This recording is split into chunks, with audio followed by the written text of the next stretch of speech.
রাজধানীর একটি শপিং মলে শোরুম উদ্বোধন করতে গিয়ে বিব্রতকর পরিস্থিতির মুখে পড়েছেন ঢাকাই চলচ্চিত্রের আলোচিত চিত্রনায়িকা পরীমনি।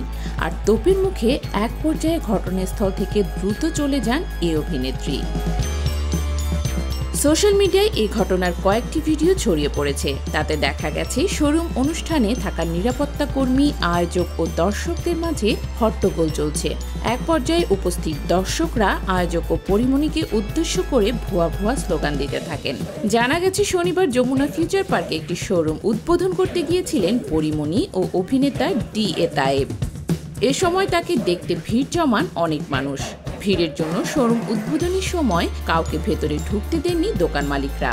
আর এই বিষয়কে কেন্দ্র করেই শুরু হয় বিশৃঙ্খলা। ছোট জায়গায় সাধারণ দর্শকদের চাপ থাকার কারণেই মূলত ভেতরে প্রবেশ করতে দেওয়া হয়নি তাদের। এজন্য স্টেজের সামনে দর্শকদের জড়ো হতে বাধা প্রদান করেন নিরাপত্তা কর্মীরা। তারপর শুরু হয় হট্টগোল।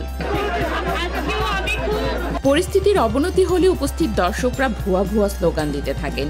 এ সময় চিত্রনায়িকা পরীমনিকে বলতে শোনা যায়, আপনারা যে এই স্লোগান দিচ্ছেন তা কিন্তু আমার ওপরেও পড়ছে। তিনি আরও বলেন, আমার সঙ্গে কখনো এমনটা হয়নি, আপনারা প্লিজ শান্ত হন। আপনাদের সবার সহযোগিতার জন্যই আজ আমি এখানে, আপনাদের জন্যই এখানে এসেছি আমি। প্লিজ নিজেদের মধ্যে ভুল বোঝাবুঝি বন্ধ করুন। প্লিজ কারো প্রতি ক্ষোভ, অভিমানে বিশৃঙ্খলা করবেন না। দর্শকরা এরপরও ভুয়া ভুয়া স্লোগান দেওয়া শুরু করলে স্টেজ থেকে দ্রুত চলে যান পরীমনি।